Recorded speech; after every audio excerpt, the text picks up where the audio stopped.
All right. Hello, everyone, and welcome to this live stream. Well, it's not just a live stream, it's also a special celebration of incredible music and creative success. Our guest today is a recording arts alumnus, Grammy Award winner, and music industry and shaker, and that's really just the tip of the iceberg. Let's kick off our interview with alumnus Ari Levine. Thank you so much for being here, Ari. I think you might be on mute, but excited to hear your dulcet tones. Oh, thank you for telling me that I was on mute. Thanks for having me. It's great to be here. Absolutely, man. It's a pleasure to have you here, and I'm really excited to learn a little bit about your background, what you've worked on, a couple tricks of the trade and tips of the trade, and also to our online audience. We'll be fielding questions throughout the interview, and please write them in the Q&A area, and we'll be selecting them during the live stream. So don't be bashful. We're very, very lucky to have Ari here and have you share your insights to us, because you have quite a record of success. Pun completely intended, by the way. Yeah, ask me anything. Don't be shy. Any question, whatever Awesome. you guys want, I'll answer it truthfully. I promise. We appreciate that very much. Well, as you can see, anybody who's watching online, we're doing this remotely as part of our safer at home guidelines. And as much as we'd like to be on campus, how are you holding up right now during these times? I'm doing pretty good. Definitely staying busy. I basically just converted my dining room into like a art studio, and there's just, stuff everywhere just to keep me going creatively. And that's been really fun, and like just taking up all the extra time that I would have to just sit around. Like I barely watch TV. That's pretty much it. I just do that when I'm not cooking or doing dishes or, cleaning or doing the other stuff everyone has to do when they're stuck at home.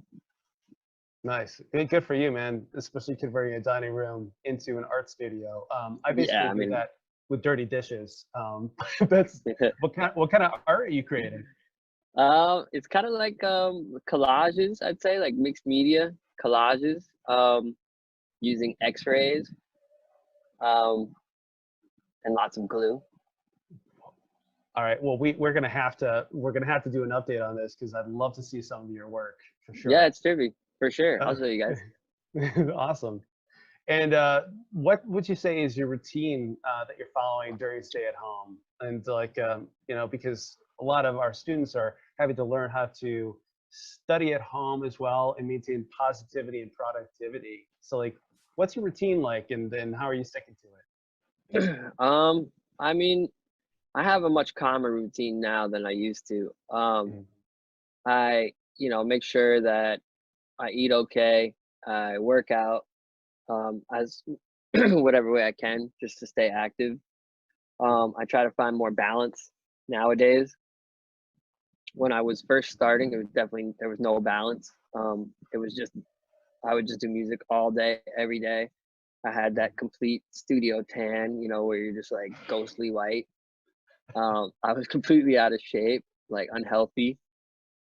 And back then I lived in, a small apartment in, where was I living? North Hollywood. And my entire bedroom was just a twin mattress on the floor, and the rest was keyboards and a computer. And that was it. And I would have to crawl past all the cables, through all the cables, just to get into my twin mattress. And that was all I had. That's very relatable, I would say. I mean, yeah, but that's all I did, for like a couple of years. And again, it's not healthy. I don't suggest it. But that's just my personality. Is I go like 1,000% towards whatever it is that I want to do. Especially when I like it, I get like obsessed with it to an unhealthy degree. Right, I hear you. And speaking of your relationship to music, obviously during these safer at home guidelines, what would you say music means to you? And you know, do we need it more than ever? I mean, to me, yeah, I couldn't imagine life without music.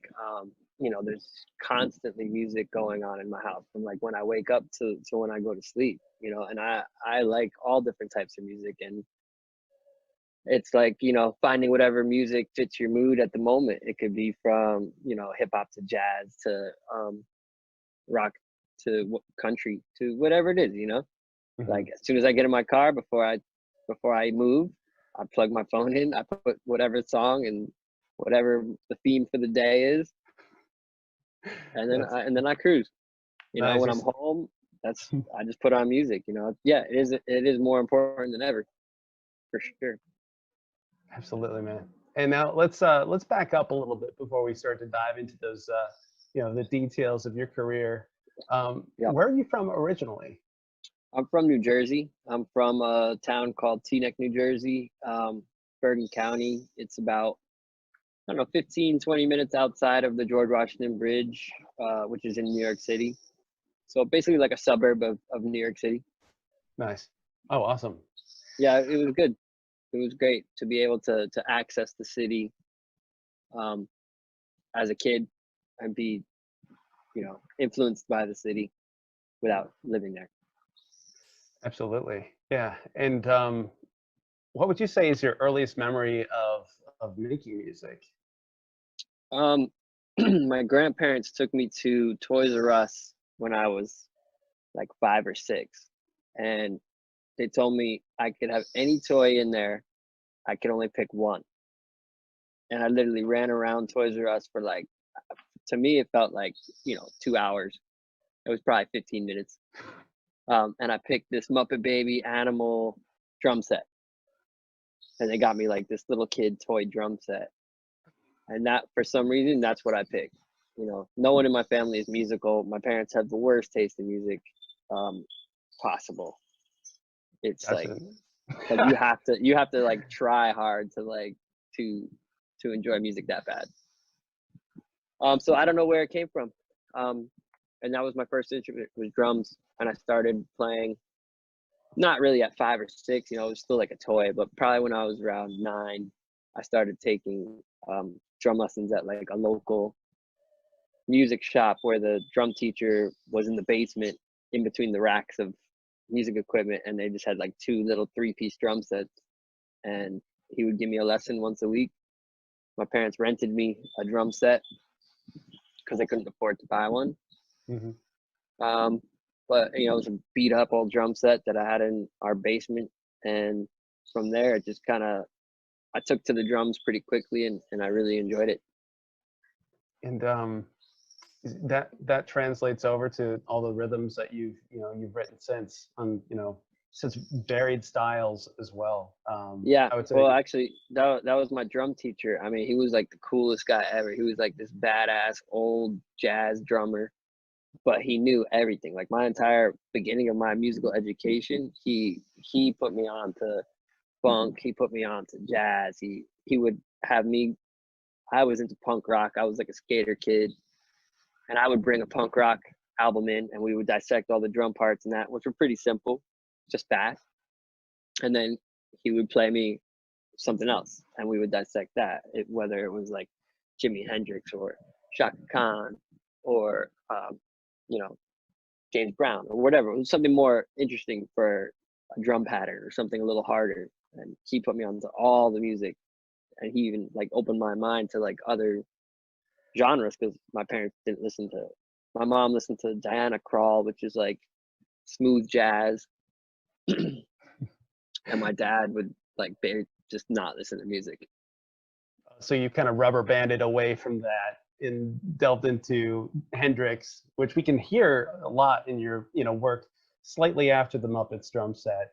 Yeah, You've had a little career since then. yeah, for sure. I mean, all of the influences came from that spark from him, and like opening my mind to that. And from there, I it was all types of music. I couldn't get enough. You know, it was just like a student of music just by listening to it. Mm. That's a You know, good and piece of like advice. yeah, and as I got better at engineering and um, things of that sort, like you could start to hear the records, and you could hear how they make the things, or how they made that sound like that, or at least have like, you know, an idea. You won't know exactly how, but you could, you know, you emulate those things enough where you try to figure out how did they make that sound like it was all the way in the background, and how did they make it sound like this? How did they distort it like that? And then you can start to hear those things as you listen to the record. And you start to realize that you're not even listening to music like everybody else does. Mm-hmm. You know, Yeah, you're breaking each it one, down. yeah, and each one is a puzzle. And we used to ride around, me and my brother. He also moved out to Los Angeles shortly after I did. And he's not a musical guy at all, but I would always have music on, and I would always be pointing out, you know, backgrounds and different parts of the vocals. And like, I'd point them out and he would just be like, I don't hear what you're talking about. But after like about a year of doing that in the car, like he began to hear it differently as well. Nice. So it So was just a you've matter of, developed the ear for it. You're yeah. breaking down different genres of music. What would you say is the point when you decided, you know what, I want to do this for a living? That was when I was in high school. I basically was going to school, but only because I had to. And then when all I wanted to do was go home and make music. I was learning how to DJ at the time, you know, like scratch DJs and party DJs, still using vinyl. And I was still playing the drums. I was in a couple local bands. And I had like downloaded a free music program on the computer back then, when, you know, the internet was a lot slower. Well, And do you remember the DAW that you downloaded? yeah, it wasn't even a DAW. It was this weird ass thing called Mod Plug Tracker. And it was like this scrolling Excel spreadsheet basically. And you had to input individually the note, and then how much volume it had and all this stuff. And then it was just like a scrolling matrix screen. Yep. It's And like like I'd the learned how to early piano roll, right? basically. And so I was like starting to mess around with that, and I was really getting into it, and like the music was getting better and better. I thought it was amazing even from the beginning. I thought like I was fucking Dr. Dre, just from like just getting one piece done, you know. And I Hmm. was like, yeah, fuck yeah, this is what I want to do. And Yeah. I just really loved it, and there was no question. Like, and I wound up dropping out of high school to pursue music, which was difficult. Um, but like literally, there was nothing anybody could tell me at all. There was no convincing me otherwise. Because And your I, head was in it. yeah, and I'd already started like accumulating equipment by then as well, like a computer, and like trying to record local rappers like in my basement. I had met a couple other people through that, and like they would take me to like studios, and they thought that I knew how to use it, which I didn't, but I knew how to press record. So like that's basically all I would do. And then just like when shit would go wrong, I would just be like, hold on, and try to figure it out. But you know, basically all I was doing was press and record. So you had to, you know, basically fake it till you make it. Oh, for sure. And I was still Mhm. so far away from making it. But I did finagle like an internship at this recording studio in New York City. That was like a small independent um, recording studio, and I worked there for free at nights, like just as a runner. Mhm. And I mean, I was 16, and I was just like, I will go get your food and do whatever you want, and just like show me how to use this equipment a little bit, you know. And they were totally cool with it. They were like mostly in the indie rock and like dance music, which was really not popular then. It was not part of pop music at all, and it was just, you know, one Israeli guy was the owner who did the electronic music, and then this like hardcore New Yorker um, indie rock guy that was the other owner, and they like let me work there for like a year pretty much. To people who might not know what a runner does in the studio, how would you describe that job? I mean, it's it depends where you're working. It's not fun, no matter what. It's basically like hazing. you know, the pledging, it's like pledging to a fraternity, I imagine, you know, like it's a job that everybody wants, but you know, to be the engineer or to be the producer, but to get there, like you have to go through the different stages, and you also have to learn, like just like in everything in music, like there's more than just the music, you know. You have to learn how to be in a recording studio and to know when to shut the fuck up and know when to speak up. Like they're like unspoken rules that you just wouldn't know. But as a runner, you kind of learn the ropes of like when to not disturb someone. You know, So if you someone's, learn humility. yeah, well, like you also, I didn't know, you know, some rappers don't write their raps down. Some of them, they look like they're just sitting there on the couch, but they're writing their rap. And you should not go up there and ask them what they want for lunch.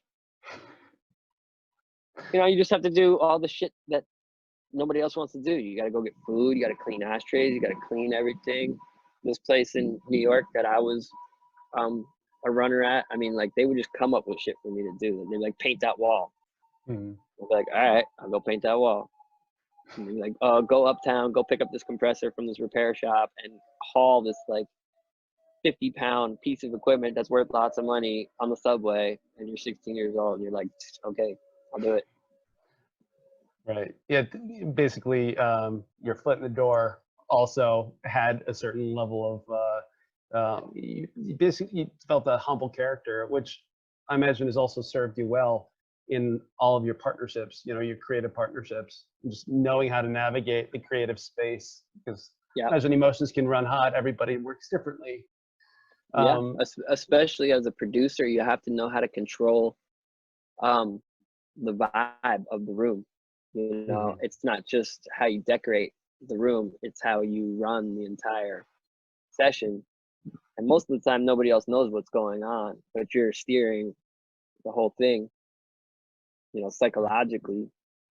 And that comes by just learning how to act in the studio and to keep things flowing in the right way, make sure the creative process doesn't stop. If it does, how to maintain the like positive energy. Like, you know, no matter how much money you have, computer's gonna crash at some point.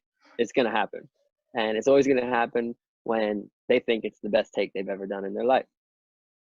So you need to make sure that you know how to maintain, you know, positive energy moving forward, so that they don't get frustrated or angry, or you know. And there's multiple types of personalities, you know. And I had plenty of, you know, rough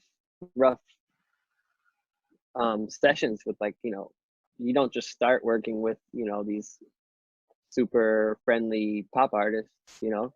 I started also working with a lot of like the rappers in Los Angeles when I first started working out here, and some of them are scary, especially when the microphone isn't working and you can't figure out why. What are some any memories that you can, you know, that you can talk about in terms of like a challenge that took place in the studio, and how did you think creatively to kind of solve the issue? I mean, it's basically just troubleshooting, you know, depending on how complicated the studio is. But luckily, most of the studios that I was working at the time were smaller setups, mostly for, you know, rappers. So it was like one vocal microphone and then a whole separate setup for the producer. So there usually wasn't too many complications, you know, that you couldn't solve pretty quickly. It could be like a mic cable or a preamp or things you could switch out relatively quickly before things get really scary. You know, a lot of people would say too that that's kind of where school comes into play, you know, at a place like, you know, you're a recording arts grad. Yep. What would you say were some of the takeaways, you know, from being a student that kind of helped to prepare parts, like, you know, a portion of yourself for what would eventually become a meteoric career? Yeah, I mean, it just, the school, it gives you a foundation. You have to know the rules before you can break them. Sure, happy accidents happen, but if you can't like deconstruct why that was an accident that wound up being good, you won't ever recognize it and be able to recreate it. So I think knowing your basics, and the basic rules and the basic science, because that's essentially what you are. You know, you're a scientist, you're a musical scientist. If you're being the engineer, like, you need to know the science behind it. And the more of that science you know, it's only going to make you a better producer. Because that was my goal. I wanted to be a producer, and I figured I need to know the engineering side of it, so I could, even if I have my own engineer, I could at least vocalize to him what I would want. But what wound up happening was that I just wound up being my own engineer, because the thoughts go to my fingers quicker than if I had to tell someone it, and then they have to go use their fingers to do it. That's right. So the signal flow started in your brain. Yeah, but the school definitely teaches you, you know, the basics, and you have to, you know, the basics have to be literally, you don't have to think about it. It's just like second nature, and that just comes from repetition and just working more and more and more, and being in more and more sessions. And the more sessions you have, the more problems you have, which means the more problems you solve. So in the future, you know how to, when those problems come up, you can fix them quicker because you've seen it before and you have more experience. That's right. Yeah. And you know, imagine you probably have a different perspective on failure too, because you could fail in school and then you learn all these mistakes that might have cost you your reputation outside, but to save your spot to do it. Definitely. And I think that can discourage a lot of people. You know, I have a lot of friends that wanted to be in the music, and even, you know, went to school, but then when they got put into the real world and they got put into those situations, and they found that it was a little more stressful, or, you know, there are more problems than you'd think, and then they just decided, no, never mind, it's not for me. But for me, that was part of the fun. Like, I like anything that's difficult, so the harder it is, the better. And it eventually, those things become nothing. Like, all those problems that are problems in the beginning, like, you just know how to fix them, and you know how to set up your own studio or a studio for someone else to reduce those problems from happening. So it's all just learning experiences. Yeah, you went in with the right mindset. We had a great, you know, comment from Ronald in the chat. Basically, yeah, just talking about that mindset, that can-do mentality. Is that what brought you to the West Coast too? Was just yeah, like, getting to the heart of it? Well, yeah, like, I mean, the weather in New Jersey isn't the best. And I was sitting on a bus bench with no wind barrier, and I was just freezing. And I was like, what am I doing? Gotta be a better place. So I Googled, you know, or internet searched schools in Los Angeles, and I'd been to LA one other time when I was like 14 or 15, and I really liked it. And I found the school, and I was like, that's where I'm going. And so I went when I was 18. Nice. And we talked a little bit about when you were a runner at a studio in New York City, at the ripe age of 16. What was your first job after graduation, and how did it feel to get your foot in the door once again? After graduation, there was a guy who came to the school who owned a small recording studio in LA. Same sort of setup as I had been working in before, small studio with like a producer setup and a vocal mic. And he had spoken at the school. I don't even know how he got there. I mean, the studio was tiny. I asked him if he was looking for interns, and he said, yeah. So I faxed him my resume, but I didn't know that he was going on vacation for like 2 weeks. So I didn't hear from him. So I just kept faxing him my resume until he eventually came back from vacation and called me and was just like, yo, like, my fax machine is out of paper. Yeah, you could work for free. And so he gave me a job as a runner at his studio, and there was an engineer that I was underneath, who definitely didn't go to a school. He didn't really know what he was doing. but it wasn't my place to say that. I just did my job, and then an opportunity came up where the engineer had made a mistake. I knew what he did, but it had stopped the session, and the clients were complaining, and I told him like I could fix it. He bet me like $50 that I couldn't, and then I fixed it within like 2 minutes, and he didn't pay me the $50, but the owner saw this, because at this point the clients had complained so much, and the owner came back in, and then the next day I showed back up to set up the studio for the next session, and we were getting close to the time where the engineer was supposed to show up, and I asked the owner, where's the engineer, and he was like, "You're gonna run this session today, and I'll pay you $20 an hour." And I was like, done.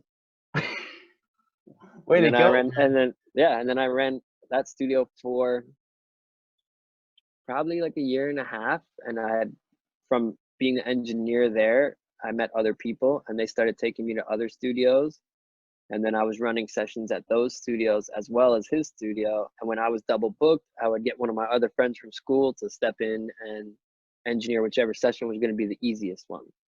Mm-hmm. Great. So you developed your own system, because it sounds like you were ready. You were ready for that opportunity. And as our mutual friend Joe Byron says, luck is or talent is where preparation meets opportunity. And he's very right. He's very right, but I mean, again, like, I was going to school, and then when I would go back to my apartment, I had like, a keyboard and a computer, and I would just keep working all day. Well, speaking of working, let's dive a little bit into your music career. I'm just gonna rattle off a couple of song titles. You got "Forget You," that's the radio-friendly version. "Billionaire," "Grenade," "Just the Way You Are," "Locked Out of Heaven," "Marry You."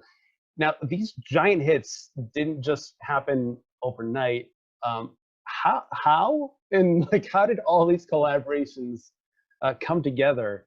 And just kind of walk us a little bit, because that's music that's defined the past decade for a lot of people musically. Just love to hear a little bit about how that journey came to fruition. Well, I mean, each one has its own story for sure. I mean, some of them are more interesting than others. I guess a good one is "Billionaire." Me and Bruno and my other partner Phil, we were working with a girl group called the Sugar Babes in England. And Phil couldn't make it to England. We had worked with them in LA, and then they sent us to England to work with them. And this is really before things really started to go well. It was like one of the first projects that we were getting the opportunity to work on within the major record label system. And they gave us, like $200 for like a, whatever you call, like a stipend, like for food. And we were in England at the time, and England is like super expensive, and we didn't know. And Bruno went in to go get a haircut, and it basically cost him like half of his stipend. And he was like, "Yo, this is fucking crazy. Like, wow, like we're broke." And we were sitting in a park, like outside of this place where he got his haircut in London, and we started coming up with "Billionaire," and that's why it says next to Oprah and the Queen in the chorus, because we were in England, so we were thinking about the Queen. And we wrote that chorus basically just sitting on a park bench in England. And then once we came back from England, we actually went into the studio and put that onto basically just him playing an acoustic guitar. And that acoustic guitar I still have. It was like a $150 guitar from Guitar Center, and that's the guitar that's on the record. And if you listen to it, like, it's not played very well. It was just him just like picking at it so we could just write it. But then we got used to hearing it like that, so we just kept it. That reminds me of a lot of, like, literally all of them have like, interesting, weird stories, like all of the songs. Yeah, Like let's dive into a couple other you know, a couple pick other pick one, songs. pick one, All and I right. can tell you a story. How about Locked Out of Heaven? Okay, Locked Out of Heaven. That one was written as a salsa song. Believe it or not, What? swear to God, it was a salsa song that we tried to produce for Rihanna, and we submitted it, and they just looked at us like we were fucking crazy because it was a salsa song, but it was like all like literally just a salsa song that had the word "Locked Out of Heaven" in it, and then it kind of just sat there for a while, and then we started working on Bruno's album, and we went to New York to work with Mark Ronson and some of his musicians, and we just did like a jam session where literally it was like Bruno on the guitar, a bass player, and a drummer in this like tiny little studio in Brooklyn, and they just started jamming that riff. Yeah. And then we came back to LA, and Bruno was just like, "Yo, you know what would be cool is if we flip that Locked Out of Heaven song into this thing." And I was like, I have no idea how you're planning on doing that, but sure. And he like sang the chorus, and we were like, oh, that shit's good. And we had the chorus, and then literally like, you know, even production on that, like, because when we were working with Mark and that jam session, it was recorded onto a tape. So we had the tape session. So then I had to like recreate the drums because it's a live drummer, but he didn't play that. So I had to like recreate the drums, and then I plugged Bruno's guitar like a Mexican Strat that was a gift to me when I was a teenager. At the time, those were the only guitars that I had, and I just plugged it straight into the computer, into like, you know, Amp Farm, like a cheap amp simulator, Yep. and Bruno played it, and he had to play it with 2 tracks because he couldn't hit the actual notes. And then again, like we had like, you know, the best guitar player in the world come in to try and recreate or do better, and it just didn't fit the vibe. So we kept the like janky guitar that Bruno played, and like I would solo it and it's all off. It's like off beat. It just doesn't. I tried putting it back on beat, and like it didn't sound as good, so we just left it. And the song just we worked on that song for like months, you Mm-hmm. know, and each time we would keep working on it, and then, you know, even like that Heaven, where it's like that sound that's like woo, woo, woo, woo. It's like that's a legit owl. It's an owl sound effect. And then that we put that in, and we are like, oh, that's cool. And then he was like, oh, you know, it needs to sound like yeah, yeah, yeah, yeah, yeah, yeah, yeah. And I was like, oh, okay. Like I just had this little box that you have that has a microphone on it, and I just put it up to his mouth while he was sitting next to me at the computer. And then I plugged that into the computer and just took one that sounded like it was on key and just put that in. And that's Bruno's voice doing that with some effects on it.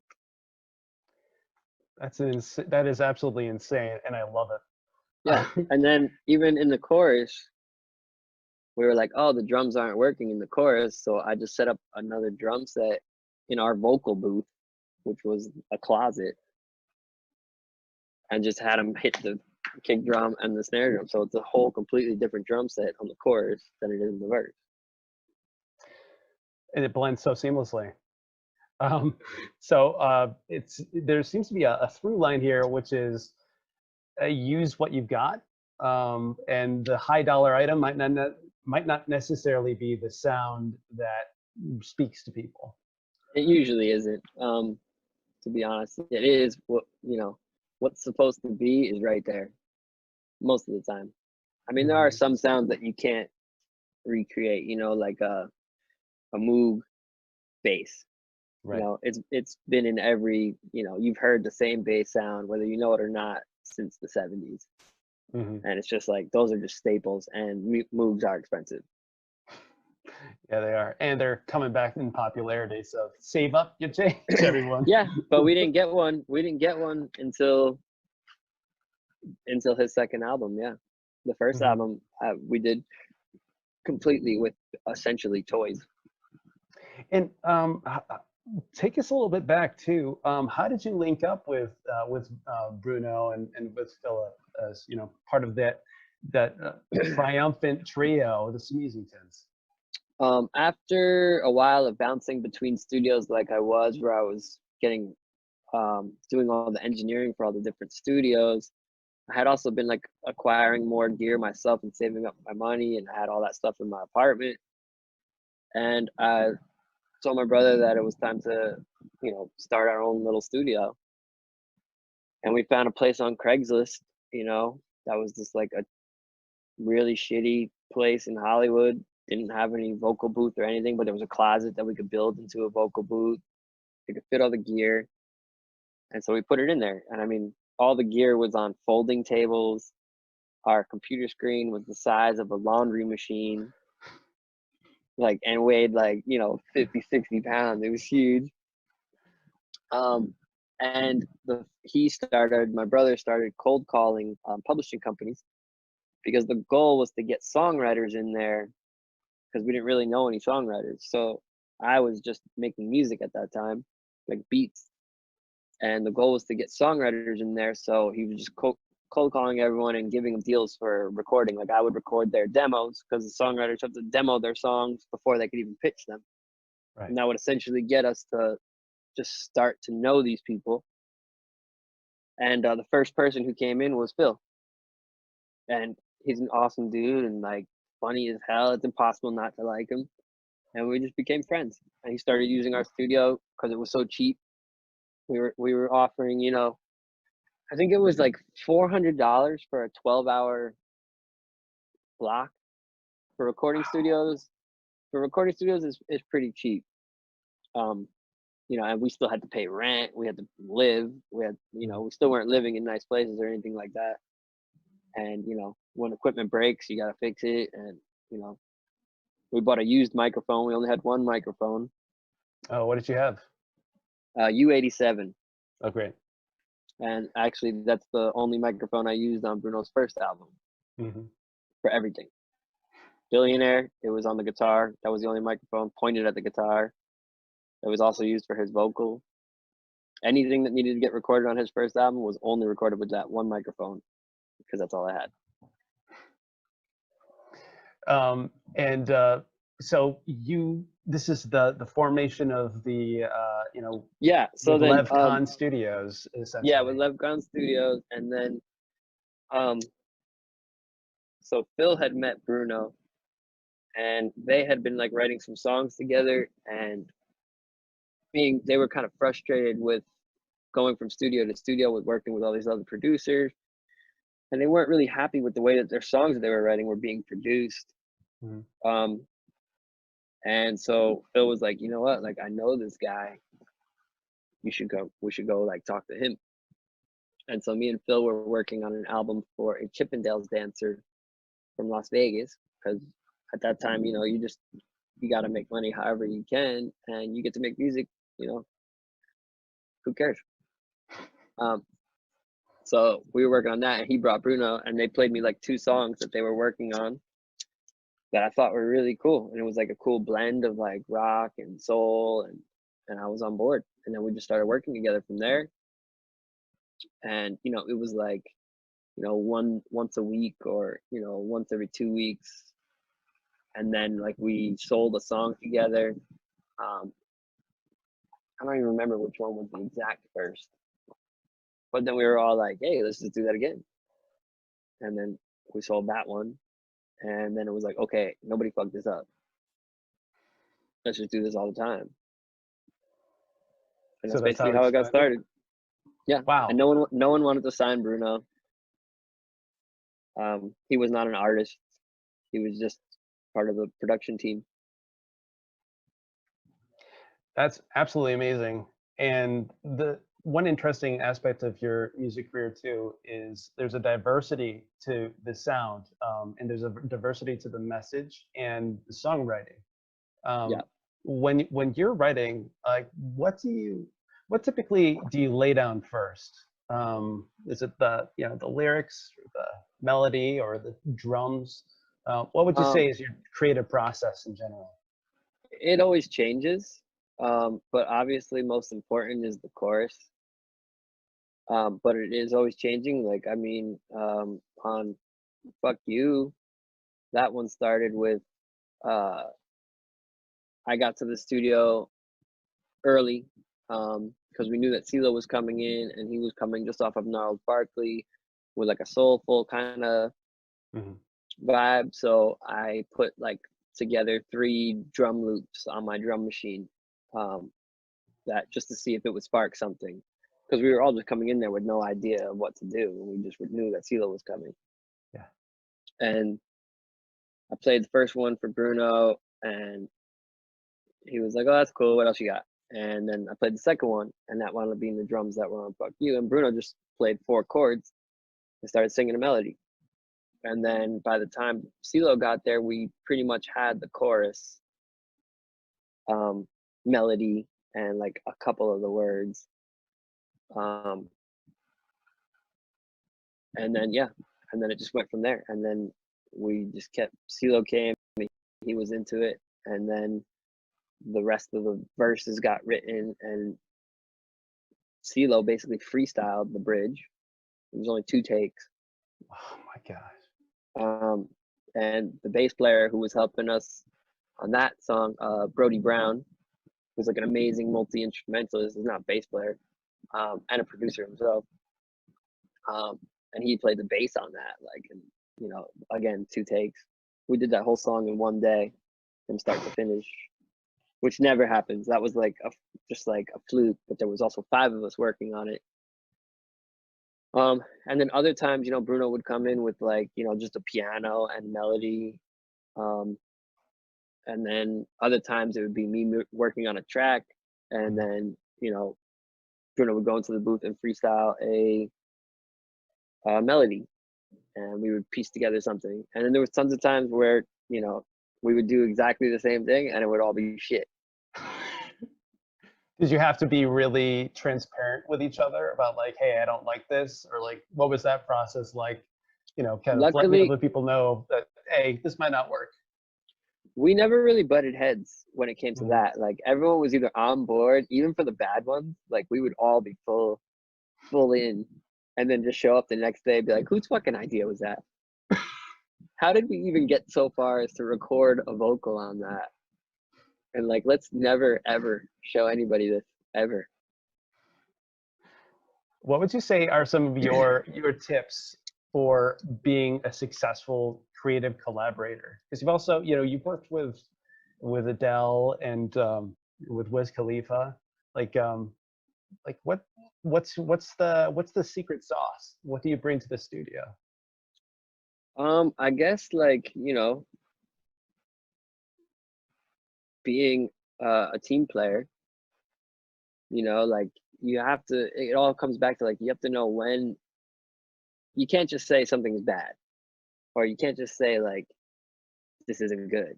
You have to have something else to back that up with. You have to be like, okay, what if we try it like this? And then show, because once you get around other professionals, like they know what's good and what's bad as well. Sometimes you get caught up in the creative process that you're like stuck on one thing and you think that's right, but then Mhm. someone else just shows you something that's like working on that idea, and you're like, oh, you know what, that is better. And that's usually what would happen with us. And when we were working, I mean, I would, save a copy of it and be like, okay, let's try this version. And maybe that one is better. Maybe the one that I'm trying is not better, but like, let me at least explore it. And I think Mhm. that would happen, vice versa, We would try different verses. We tried, it was always just experimentation just to see how we could make it better. And that was the goal for everybody. There was never like fights in the studio. I was like, oh no, this way is the better one. It's like once there was a better one, I knew it was better. Mm. And Sounds you like just you had also to helped like, each other. You broke out of any sort of writer's block by jumping in where you're feeling it. yeah, but I mean, there was definitely like months where we would all just be like, what, do we even know how to write a song? How did we get here? Like, this is everything we do is just garbage. And then one day it changes.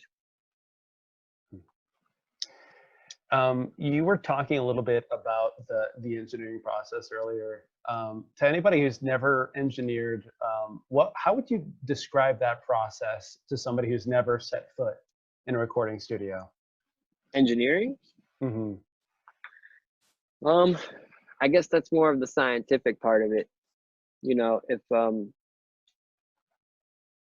let's see, how do you describe that? I don't know, like it's just the science and like the flow of the work. Like it's the nerdy part.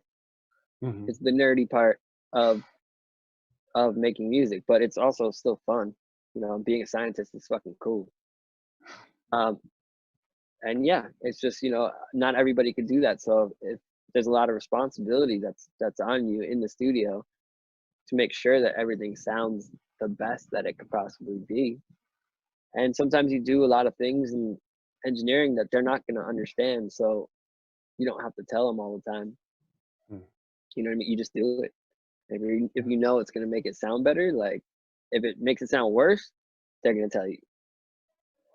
Well, I'd say that you made a $150 guitar sound like $1 million guitar.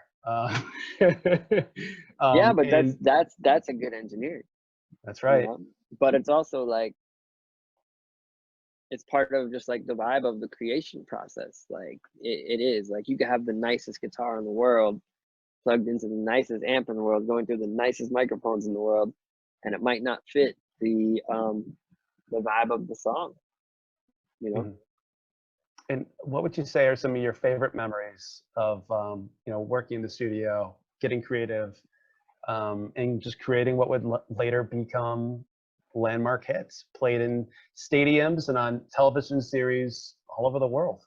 Yeah, I mean, like honestly, like when you're in it and when you're creating it, it's happening so fast that you really don't even understand what's going on besides like what's happening with the song. But once you work on it a little bit longer and you can like sit back and play it, and especially if you go to like a nice studio where you have really big speakers, and you can play it super fucking loud. Those I think are like some of my favorite memories is when you like worked so hard on this thing and then you could play it and enjoy it. Because kind of like up to that point, you're listening for all the flaws.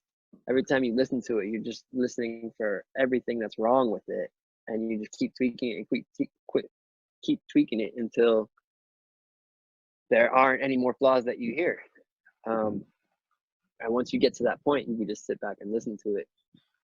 And some of those moments were the best when we'd work so hard because we would work really hard on a lot of these songs, you know. Like every edit has to be right. You know, you can't hear a pop, you can't hear a click. And maybe most people won't hear that, but you'll hear it and you'll hear it on the radio for the rest of your fucking life. So you have to make sure that it's okay before it goes out to that. And we had to learn that the hard way too. You know, we had a couple of songs that came out that had flaws in it that we were just a little bit lazy because we had already worked so hard on it. And it was probably my fault. I shouldn't say we, it was me. I was a little lazy. Like I had already edited a million times and re-edited and done all this other stuff. And it was like, does that really matter? And the truth is, it does matter. Like why go 99% without going that extra one? It's just that last 1%. All you have to do is just do that one little thing. You know, otherwise it haunts you. Yeah, you just got to see it through all the way. Like, you know, even after you work a year and a half on a song, let's say, you know, and then you give it to someone else to mix and they mix it in a day, you know, and then you don't go back with a couple comments because you're like, oh, it's mixed, it sounds good, like, but just take that extra 1%, 2% to get it to be 100. It just takes a little extra time after you've already put a year and a half. Like, what's that? Right, just to add that extra little shine. And Yeah. you know, one way your music shines is in the memorable Super Bowl performance. Got a question from Joe Byron. Did you attend the Super Bowl show, and how did that feel? Yeah, I did. I did go to the Super Bowl.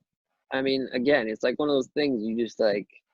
in the moment, it's so hard to like recognize what it is. I mean, like we Mm. literally went from like, you know, this tiny little studio, and then we're like in New York getting like a police escort to a fucking stadium, you know, and my dad and like all of his friends, I got them all tickets to the game. They never been to Super Bowl, you know, like, and they're like, and it's in New York. My dad's a New Yorker. All of his friends are New Yorkers. They were having like the time of their life. And we're on the, like the 50-yard line, you know, you're just like, what is happening? I don't know. You know, you don't really realize it until later, you know, afterwards. You're like, wow, it's pretty crazy. At least for me. I don't know how everybody else felt, but for me, I was just like, what is going on? This is crazy. And that is a milestone that is aspirational to any aspiring songwriter, performer, and producer. See, but that's the thing also, we never thought about that. Okay. It wasn't like, oh, this is gonna be at the Super Bowl. Oh, we're gonna get this many Grammy nominations. Like, Mm. it never was spoken about out loud. If anyone did feel like that, it literally wasn't part of the process. You know, it was like, we're just gonna make these great songs and produce them as close to perfect as we can get it for ourselves. And I mean, That's a yeah. and we had tons of people come in and critique those songs, even when we thought they were perfect. And other people that we respected would come in there and be like, "That's not going to work for this reason. That's not going to work for that reason." And then they would leave, and we would look at each other and be like, "Nah, we're good." That reminds me a little bit of you know, the engineer, you know, slash producer Bruce Swedien, who would always say music first. Like you know, especially like having that open mind as a creative collaborator, you were Yeah, able to stay like keep an open mind and not hold things too dear, in that little extra bit of shimmer that comes from, you know, being humble and the humility of being a runner, grabbing sandwiches, and being raised right led to the opportunity to make something that was good, great, and played in front of hundreds of thousands of people. yeah, absolutely. All of that is, you know, it's all part of the recipe. You know, like you have to have all of that. You can't just be a great musician or a great songwriter or a great engineer. Like, you have to have other things. You have to be able to play well with others. You have to be able to communicate. You have to know lots of other things that just come with experience and being humble, and, you know, not having an ego in those situations, because maybe someone else does have a better idea than you. Mhm. You know what Now, I what mean? would you say? No, absolutely, and that's also really another good, you know, quotable piece. You know, words of advice to live by. Looking back over your career, what would you say? You know, as a songwriter, engineer, producer, what are some of your most proud accomplishments along the way? Proud accomplishments. Um, Shit. I don't know. You know, like honestly, like all the other stuff was fun, but I mean, just like all the accomplishment part and like all that stuff is fun, but it was never a thing for me. Like I never, it never popped into my head. It was always like surprising, you know, like they would tell us how many Grammys we got nominated, and I'd be like, whoa, like I never even thought about it, you know. It just Yeah. wasn't part of the thing. Like I just wanted to make uh, the best music possible and like keep beating myself. You know, I wanted to just outdo what we did last time, and just keep getting better, and that kind of just makes you feel good, you know, as a, not only as like an artist, but as a human being. You know, you're just like, oh, I'm still getting better at this, and I'm learning, because the whole time you're learning, even when everyone else is telling you that you're awesome, you're still learning, you know, and there's always room to get better. Mhm. And that's what I liked. I liked when I felt like, oh, I'm getting better at this. Yeah, Those are like, that's like, those moments were my favorite. and you also, you know, with the the Grammy sensation. What did it feel like to attend the Grammys and be such a huge part of it, like, and several times over? Um, like, did it feel like something that you were shooting for, or you're aspiring to? But is that another surprise when that also took place? And Yeah, congratulations. like, yeah, like it was never part of the thought process at all. It was always a surprise, and Hmm. I'm not really one of the like I'm not very heavy into like the music industry aspect of it as far as like, partying and like networking and all that kind of stuff. Like I always kind of stayed on the outside of that. Mm. Um so I mean my family loved it the first year when they got to come, and they had a blast going to the Grammys and like, riding the limousine and seeing their son like get all these nominations. Like my parents were super proud, but it never like I never thought about it because I just always knew I'd get there, I guess. I feel like if you just work hard enough, like sure, all that will come. But it never was anything that I even really thought about at What all. would you say, because you've never given up, you've worked hard, you've been humble and creatively collaborative. What would you say to somebody who's afraid to fail? You have to fail. You're gonna fail. There is no way around that. I mean, I get maybe you're like a perfect human being, but you're going to like a lot. So just get used to it, I guess, and then you learn from it. And honestly, like the more you learn, the better. You're only gonna get better from that. Like no one's come out of the womb making music. Like it's all a learned skill. Um, and the more you learn, and the more you try, um, you'll just get better. Just keep doing it. That's a wonderful perspective, and I'm not surprised at all that you've achieved the wonderful successes that you have. And we got a couple of great questions. I wanted to give enough time for the Q&A portion as well. Yeah. Um, let's see here. Let's check out this question from Ronald Smoyer. Would you recommend using whatever gear you can get your hands on for your studio to start, or saving for the nicer pieces? I would say get your hands on whatever you can. I mean, like the compressor that I used in the beginning was like a cheap one because that's all I could afford.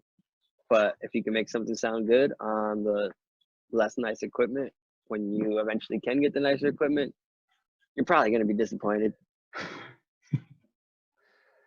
And he also had a follow-up question too, which is, did you walk into the place you entered at and ask for the position, or was it offered by someone you knew? Went into a little Uh, bit of detail, but I wanted to see if you had any other advice, basically, on getting that first internship. the first internship I had in New York City, I found it on like an internet board where they were like putting an ad out for intern. And then I called them and went there, and I don't think many people answered their ad. So I think it was just right place, right time, and they would have taken anybody. No, that's a great answer. Right place, right time works Yeah. every single time. Yeah, they weren't like a wealthy studio or anything like that. They didn't have a fancy mixing board, but they had a mixing board. They had a tape machine, and I didn't, and they just taught me a lot of stuff. And let's see here. Got a question from Eduardo Alvarez. How many Mhm. songs did you guys work on simultaneously?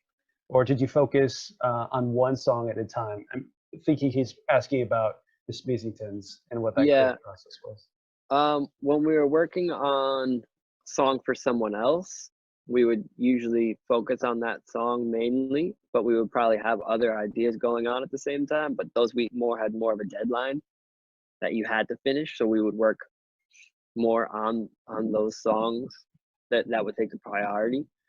But when we were working on an album, we definitely had 3, 4, 5 songs going at the same time. Um, we wrote multiple verses for multiple songs. Sometimes for whatever reason, like the second verse, we just couldn't write one better, so it stayed there unfinished for a long time. And then when we would get stuck on another one, we'd go back to that, try to write another verse for it until it stuck, or we would bounce around It's amazing.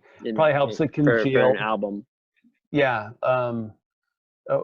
Was there a particular artist that you felt like this is clicking so well? Like, what's a particular? Is there any other highlights as far as your favorite artists to have worked with?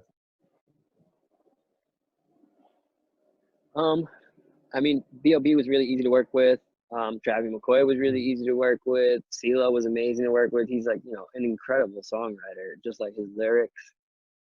Gnarls Barkley, you Oh know, is yeah. amazing, you know, amazing. And we used to just look up to him from that, you know, and besides being an amazing vocalist. So And yeah, let's see. Um, Looking at the Q&A, an anonymous attendee asked the question, what was the funniest moment you had in the studio? I mean, we've had so many. I mean, I remember like, you know, a giant cockroach falling on one person's head in the vocal booth, That's when you know rats you've running made it, right? around, scaring people. I mean, we used to play pranks on each other all the time. I had like you know, a wall of Nerf guns that we would just shoot at people when they would walk in. I had like one of those Phantom of the Opera like piano jackets that you could wear when you sat down at the piano with the big thing in the back and you had to Oh, like with the open it. coattails? Yeah, with the coattails. I mean, there were so many. And it was just, you know, those guys are just hilarious. So it was just jokes all day long. You know, going to the studio wasn't so serious all the time. Like most of the time it was jokes. And then we would like stop for like 2 hours and like work on some music. And then like if it was going good, we would continue. But then if it wasn't, we would just more jokes. Love it. To Yeah. keep the levity going. Yeah. And you are always writing from the heart. You know, your music is it's so resonant, and I think it's you know made people's lives you know better and more fruitful as the backdrops to you know to weddings and TV shows, live performances, of course. Yep. Here's a question from Matt Jesu or Jesu. Um, and this is a really great one, which is when producing, are you thinking of the song for the future that you're trying to pioneer, or the sound for the future that you're trying to pioneer, or just make what feels right in the moment? Of course, you already talked about spending months on music, so I'm Yeah. sure you're writing not based on current trends, but what you think is Yeah. what you think sounds right. Yeah, we tried to stay away from trends. And at the Hmm. time when we were producing all that stuff, like most of the other production on the radio was like Dr. Luke or Max Martin, very more electronic. And ours was a little more organic. And we would always consider it like alternative programming because on the radio they can't play the same thing over and over. They can, but they still need something to break it up. And that was kind of where we felt like our sound fit, and it Hmm. just happened that way naturally. It wasn't necessarily a plan. It's just the way that all of us enjoyed the music, you know, and we enjoyed it sounding that way. That's how we wanted it to sound. We weren't thinking about future sounds or anything like that. It was just the sounds that we had and that we liked. And speaking of sounds that you have that you like, what are some of your go-tos? Are you a believer in soft synths, hardware? You mentioned Moog earlier. Yeah, Um, I had like a lot of of hardware, mhm. um, but we used the virtual ones plenty. I think a blend of both winds up being the best for us. It was like everything was kind of even like layered. Um, whatever you needed to make it sound however you wanted it to sound. Hmm. And what are some of your favorite parts of your signal flow right now? I mean, it's all the same. It's always been like just like weird and like not proper, I guess you would say. You Hmm. know, it's like that's why I like the analog stuff blended with the digital Yeah. because it's janky. You know, it just sounds messed up. But then like as you tweak it a little bit more, it winds up having more character to me. And if you know, for all the other nerdy scientists out there, like even when you just like zoom in on the waveform, if you print a digital synth and you zoom in on the waveform, it's like perfect. Right. And then you zoom in on an analog keyboard of the same exact keyboard with the same sound, it looks completely different. Mm-hmm. In case you need any more evidence. Right. And there's circuitry, there's physical circuitry where things are running through various oscillators to create a unique sound. Yeah, and you could buy 10. You could buy 10 of the exact same Moogs and press the exact same note, and they'll all sound different. That's what's even more messed up. Mm-hmm. It's the magic of analog and yeah, hardware. like a circuit could be burnt out, and you don't even know it. But you're like, oh, that sounds cool. and to use it. And also, I mean, keep on the lookout for owl sounds as well, apparently. Yeah, I mean, I would sample everything. Like, I would just have I would spend, a couple days each month just going through new sounds and trying to find new drums so that we wouldn't get, stuck on the same sounds, and just have something in there to inspire something. And then I would sample it, whether it's a owl sound or whatever. Weird people screaming, or just drums, or a sample of like a guitar, or anything. Got a question here from Jacob Barris.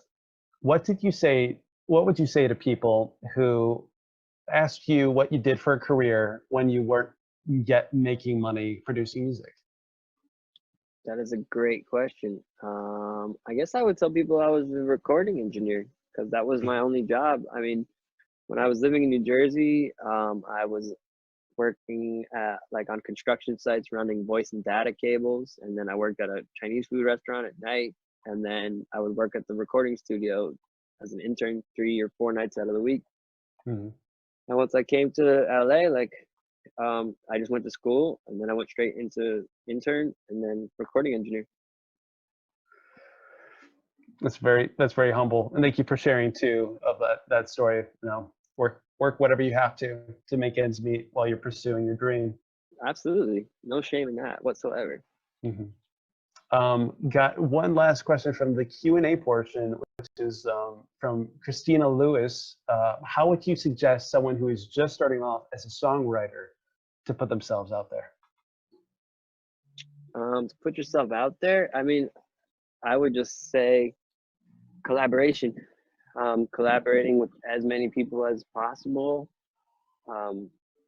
There's tons of other people, and especially nowadays, you could just record stuff in your bedroom or someone else's bedroom or someone's basement, or your basement, or whoever. You could just get around and make songs with as many people as possible, to just keep fine-tuning your craft and meet people you don't know who you're going to meet. They're also working on their craft. In 5 years, they'll be a lot better. They might not be there right now, but most likely you're just starting out too. So it just takes time. And that's that perfectly segues into my last question for you. And you've had an inspiring journey, and through writing music, learning engineering, producing, you've seen it all from all sides. You've been on both sides of the glass. What would you say is a good piece of advice for anybody who's interested in following in your footsteps, especially as the landscape of music continues to change? So what would you say? How would you distill that down into a word of advice? Just do it. Don't think about it.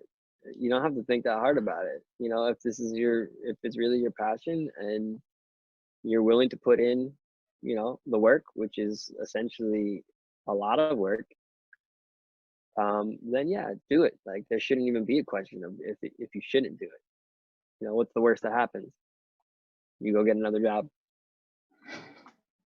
That's right. It's really it's not that. Well, if it doesn't happen, but there's also different ways there's different levels of success. If you're an artist, but for some reason the artistry isn't coming together for you, you could be a songwriter. If you want to be a producer, but for some reason that's not coming together, you could be an engineer.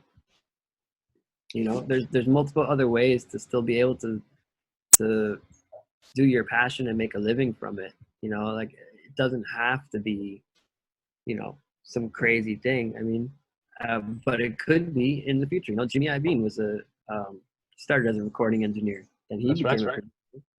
Then he became the owner and president of, you know, but he started as a recording engineer, and before that he was a runner. Mm-hmm. You know, everyone starts in the same. It's very rare if you don't. You know, everyone starts in different places. Right. So and that's what a great word too of collaboration. You know, you never know who your classmates are, who you might be producing for. You know, to take that gig, get your foot in the door, kind of get your hands dirty, make some sandwiches. And just to kind of close it out, what's you know, what's next on your horizon? You know, like what kind of creative endeavors are you embarking upon in this wild new age that we're living in? I'm just pursuing like more of like at the moment like a physical art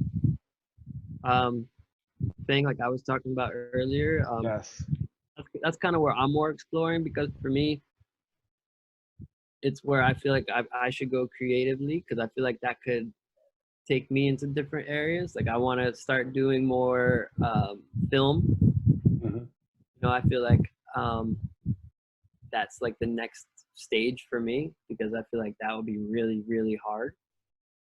But I have all these things that I learned from doing music, you know, and if you can learn music, you could do anything basically. You could build a house.